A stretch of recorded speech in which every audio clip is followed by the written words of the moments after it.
Hello friends, welcome back to our channel Rozgar way. आज की इस वीडियो में हम बात करेंगे इन्वायरमेंटल से रिलेटेड कई इंपॉर्टेंट क्वेश्चंस की जो हमारे आने वाले एग्ज़ाम्स के पॉइंट ऑफ व्यू से बहुत इंपॉर्टेंट है।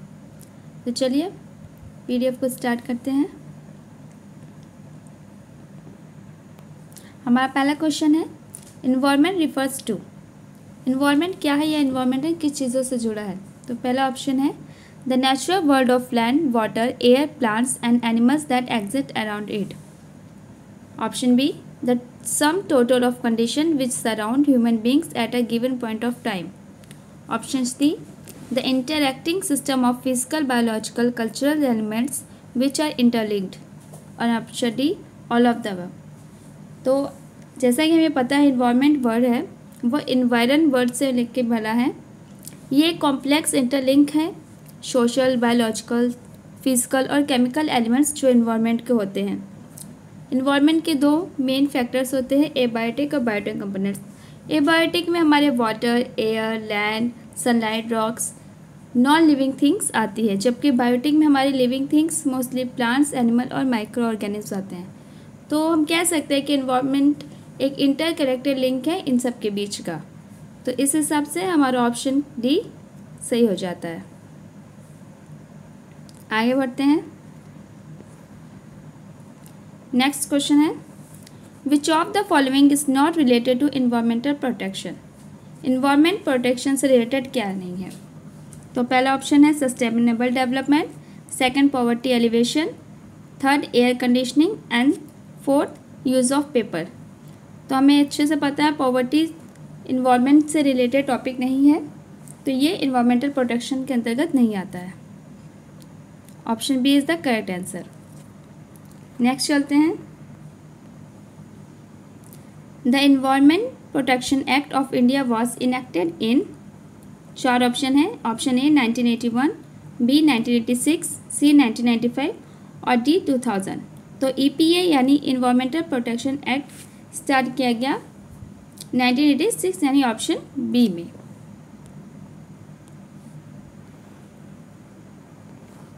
Next question is, when the Environment Protection Act for Preservation and Protection of the Environment was passed by the Government of India। तो ये भी सेम क्वेश्चन है कि EPA एक्ट कब पास किया गया गवर्नमेंट के द्वारा? तो इसको भी हमने किया था, option A is correct, 1986।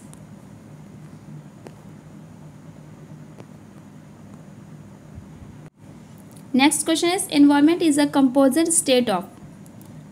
Option A biotic factors, B physiographic factors, C abiotic factors और D all of the above. तो अभी हमने देखा था ये इंटरकनेक्टेड लिंक है, तो option D is correct, all of the above. Next question is, generally environment can be classified as following categories, which among the following is not a part of a such category। इसमें दी गए हैं, हमें चार environment के बारे में बताया गया, इसमें से हमें बताना है कि इस कौन सी इन्वायरमेंट की कैटेगरी नहीं है। तो चार है, operational environment, physical environment, cultural environment या फिर बायोलॉजिकल इन्वायरमेंट। तो इन चारों में से ऑपरेशनल इन्वायरमेंट की कैटेगरी में नहीं आता, तो option A is the correct answer. Next question is related to sustainable development. Sustainable development is a matter of intergenerational sustainability in respect of the use of। तो सस्टेनेबल डेवलपमेंट किससे related है? Options है natural resources, material resources, industrial resources या social resources. तो general सी बात है, sustainable development हमारे natural resources से रिलेटेड है। अब सस्टेनेबल डेवलपमेंट की बात करते हैं, तो ऐसा डेवलपमेंट या ऐसे नेचुरल रिसोर्सेज को यूज़ किया जाए जो हमारी जनरेशन पूरी तरह रिलीफली उसे यूज़ कर सके और साथ में आने वाली नेक्स्ट जनरेशन के लिए भी हम उसे सेव कर सकें। इसे सस्टेनेबिलिटी कहते हैं। Next question is, what is blue carbon? Option A is carbon capture by oceans and coastal ecosystem. Option B carbon sequestered in forest biomass and agricultural soil। Option C carbon content in petroleum and natural gas। और option D carbon present in atmosphere. तो blue carbon क्या से कहते हैं, तो carbon sink होता है जो ओशियंस और कोस्टल इकोसिस्टम के द्वारा कार्बन एब्जॉर्ब किया जाता है, तो इसे हम लिटरली ब्लू कार्बन कहते हैं। तो option A is the correct answer. Next आगे चलते हैं। Which of the following sustainable development goal SDG will target the water availability for all and its permanent management up to 2030 in India. इसमें से कौन से SDG में water availability और उसके परमानेंट मैनेजमेंट 2030 तक की बात की गई है? तो आपके चार ऑप्शन है SDG 6, 7, 8 या 9। तो इसका सही करेक्ट आंसर है SDG 6। आगे बढ़ते हैं। Next question is the decade of sustainable energy for all is the initiative of. Decade of sustainable energy किस कंट्री का इनिशिएटिव है? तो आपका ऑप्शन है United nation, India, government, Germany और वर्ल्ड बैंक। तो करेक्ट आंसर है इसका United nation, option A. Next question, which of the following is a nodal institution for implementation of sustainable development goals in India. India में sustainable development गोल के लिए कौन सा institution है? तो आपके चार ऑप्शन है planning commission, disinvestment commission, NITI Aayog और फाइनेंस कमीशन। तो इसका करेक्ट ऑप्शन है नीति आयोग, जो कि SDG के लिए नोडल इंस्टीट्यूशन है। आगे बढ़ते हैं। World environment day celebrated on. तो वर्ल्ड एनवायरनमेंट डे किस दिन मनाया जाता है? तो इसका सही आंसर है 5 जून। इस बार की वर्ल्ड एनवायरनमेंट डे की थीम है सॉल्यूशन टू प्लास्टिक पॉल्यूशन।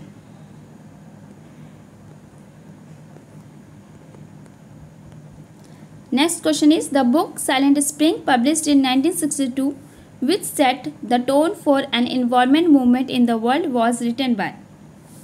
1962 में साइलेंट स्प्रिंग एक बुक पब्लिश की गई जो कि इन्वायरमेंट मूवमेंट, दुनिया में इन्वायरमेंट मूवमेंट के लिए खास कदम था, एक खास स्टेप था। वो किसने लिखी है?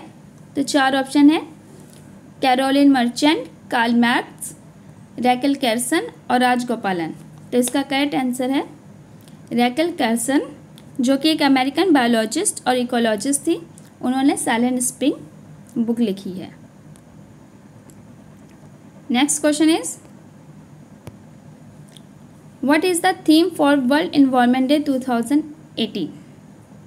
तो 2018 से रिपोर्टेड है 2023, जो अभी हमने देखा था सॉल्यूशन टू प्लास्टिक पॉल्यूशन।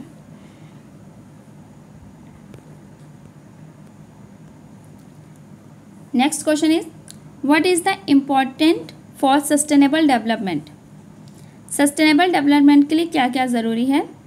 तो ऑप्शन है conservation of biological diversity, prevention and control of pollution, decreasing poverty और option D all of this. तो ये तीनों ही ऑप्शन बिल्कुल सही है जो कि इम्पॉर्टेंट है सस्टेनेबल डेवलपमेंट के लिए। तो option D is the correct answer, all of this.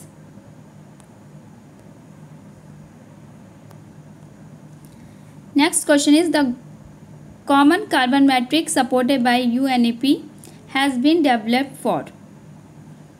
Common carbon metric किस चीज़ के लिए डेवलप किया गया है?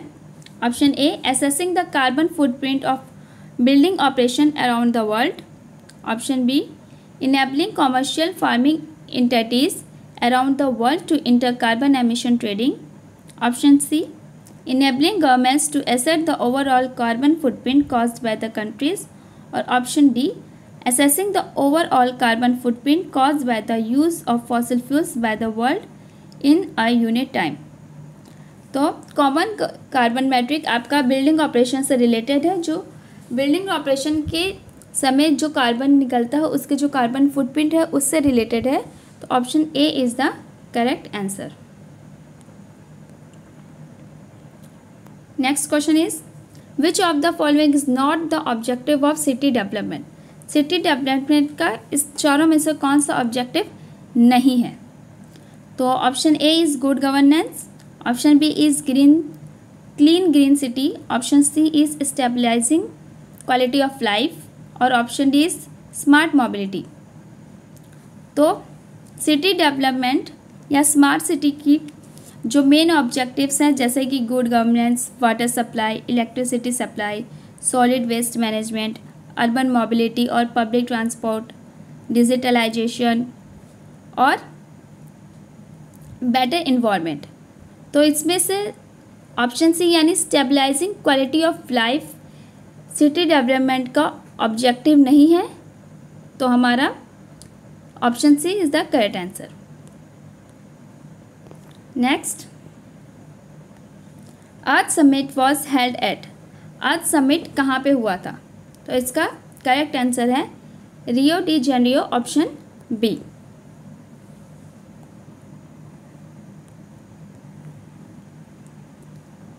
Next question is what was the title of the Rio 20 declaration? Rio 20 declaration का टाइटल क्या था? Option A is the future we want, option B the future we seek, option see the future we have और option D the future we C.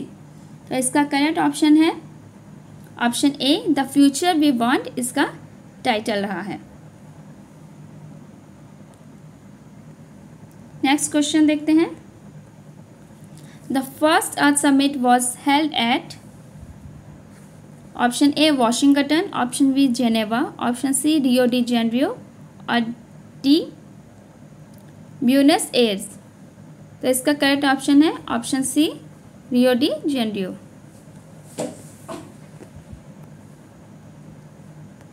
Next question is international conference held in Rio de Janeiro was, Rio de Janeiro में international conference हुई, वो किससे related थी? United Nations conference on sustainable development, option B environment and pollution summit, option C international new economics और option D none of these. तो इसका correct answer है option A United Nation conference on sustainable development, जो कि 1992 में हुई थी। What is the thin layer of gases around the earth called? अर्थ के अराउंड जो गैसेस का लेयर होती है, मिक्सचर होती है, उन्हें क्या कहते हैं? Option A biosphere, B particle, C atmosphere और डी हाइड्रोस्फीयर। तो इसका करेक्ट आंसर है option D, option C atmosphere.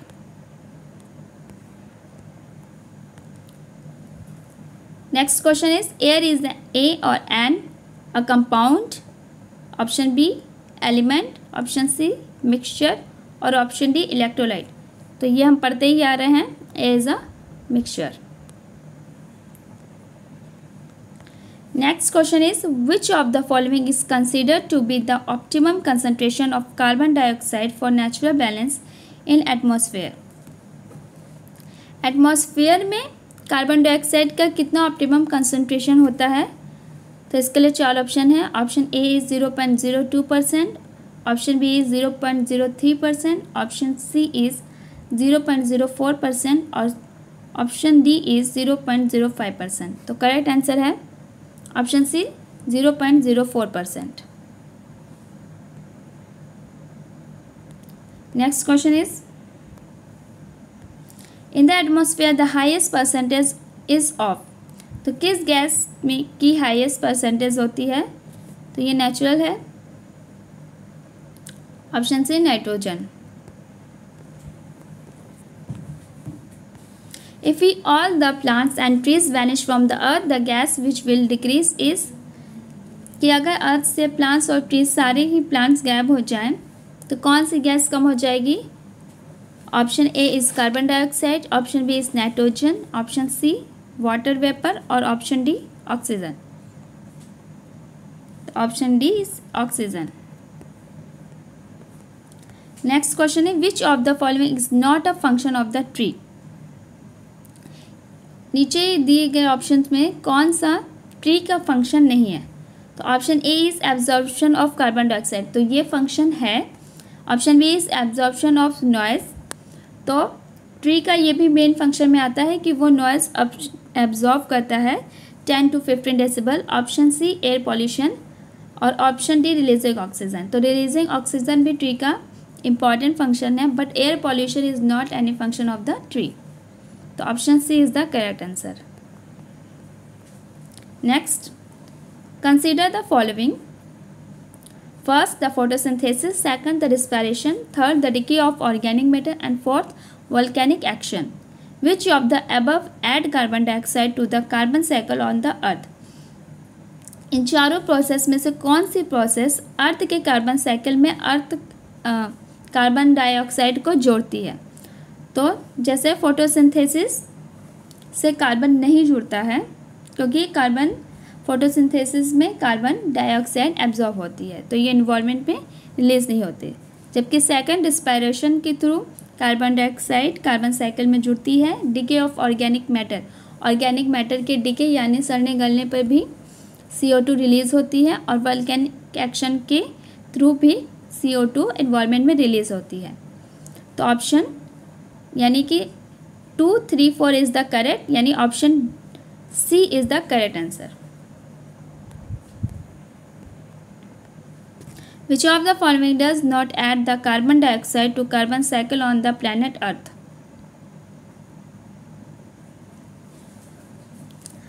Same question है कि कार्बन साइकिल में किसके द्वारा कार्बन डाइऑक्साइड ऐड नहीं होती है, तो इसके लिए हो जाएगा फोटोसिंथेसिस, यानी ऑप्शन डी। नेक्स्ट देखते हैं, the concept of weathering relates to. Weathering की जो प्रोसेस है वो किससे जुड़ी होती है। तो वेदरिंग क्या होती है, डिकम्पोजिशन ऑफ रॉक्स, यानी कि डिफरेंट फिजिकल और केमिकल फैक्टर्स के थ्रू जो रॉक्स का डिकम्पोजिशन होता है, सॉइल की मेकिंग प्रोसेस होती है, उसे हम वेदरिंग कहते हैं। तो इसके 4 ऑप्शन दिए हैं। Option A is deposition of decompose material, change in weather conditions day to day, C natural process leading to the decomposition of rocks, और option D none of the above. तो option C natural process leading to the decomposition of rock is the correct answer. Next question is, the headquarter of World Meteorological Organisation is located. WMO यानी World Meteorological Organisation का headquarter कहाँ पे है। तो option A is correct answer, Geneva में। The headquarter of UNEP is located at. तो UNEP का full form है यूनाइटेड नेशन इन्वायरमेंटल प्रोग्राम, का जो हेडक्वार्टर है वो है नायरोबी में।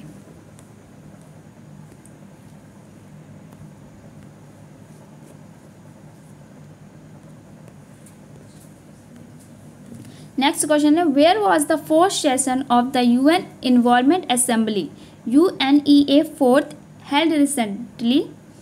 तो UNEA का जो 4th सेशन था वो कहाँ पे हुआ था। तो ऑप्शन नैरोबी केनिया, यानी option D is the correct, Nairobi Kenya में। What does EPA stand for. EPA का मतलब क्या होता है। तो option A is environmental pollution agency, option B environment prohibition agency, option C environment protection agency, option D none of this. तो इसका correct answer है environment protection agency. Next question is, in which of the following institutes the environment information system एनविस centre on population and environment is located.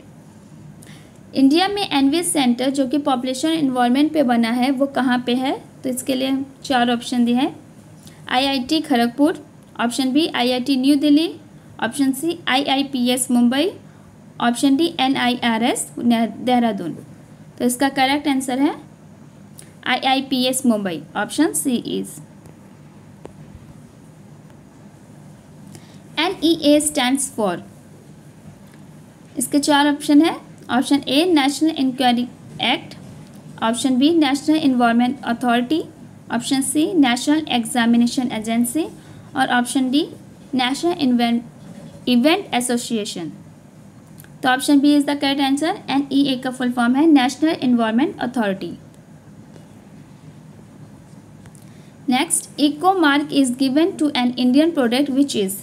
Eco mark किसी भी Indian product को कब दिया जाता है, जब वो प्योर और अनअल्टरेटेड होता है, option B rich in protein, option C environmental friendly होता है, या ऑप्शन डी इकोनॉमिकल वेएबल होता है। तो इको मार्क तभी दिया जाता है जब वो इन्वायरमेंट फ्रेंडली होता है या जनरली इन्वायरमेंट पर उसका कोई भी निगेटिव इफेक्ट नहीं पड़ता है। तो इसका करेक्ट आंसर हो जाएगा option C.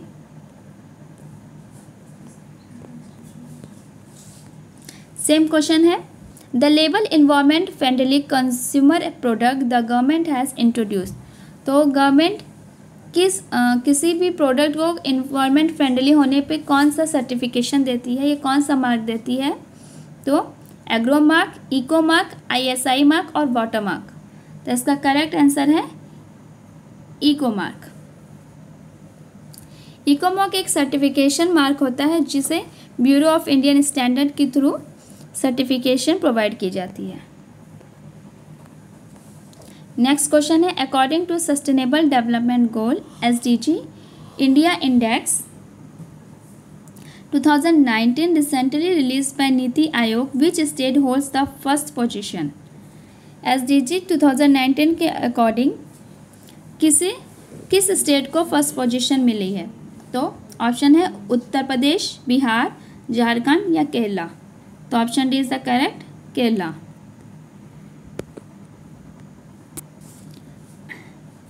Which of the following state is not in the list of top 5 states on the Sustainable Development Goal Index 1920 India? इनमें से कौन सा स्टेट टॉप 5 में नहीं है SDG इंडेक्स के तुलना? तो इसके 4 ऑप्शन है, गुजरात, हिमाचल प्रदेश, आंध्र प्रदेश या तमिलनाडु। तो option A is the correct, Gujarat. Next question is sustainable agriculture means. तो सस्टेनेबल एग्रीकल्चर का क्या मतलब होता है? First, self sufficiency, B to be able to export and import under WTO norms, C to utilise land so that its quality remains intact, और D to utilise waste land for agricultural purpose. तो इसका correct answer है to utilise land that is quality remains intact. तो sustainable agriculture का मतलब है कि land को इस तरीके से यूज़ कर जा सके जिससे उसका जो प्रोडक्शन ज़्यादा से ज़्यादा हो और क्वालिटी बेटर हो, और साथ में उसका इन्वायरमेंट पे किसी भी तरह का नेगेटिव इफेक्ट ना पड़ता हो। तो option C is the correct answer. Which of the following state in India has recently introduced the greenhouse farming? तो ग्रीन हाउस फार्मिंग को जल्द ही किस स्टेट ने इंट्रोड्यूस किया है? तो 4 ऑप्शन है, हरियाणा, पंजाब, महाराष्ट्र, उत्तर प्रदेश। तो the correct answer is Punjab.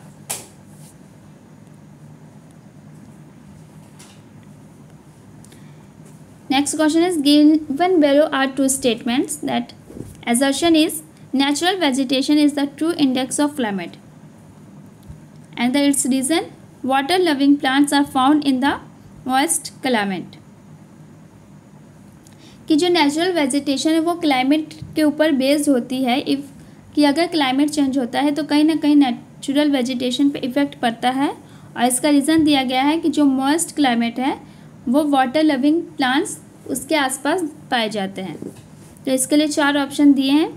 A, both statements are true and R is the reason is the correct explanation of assertion।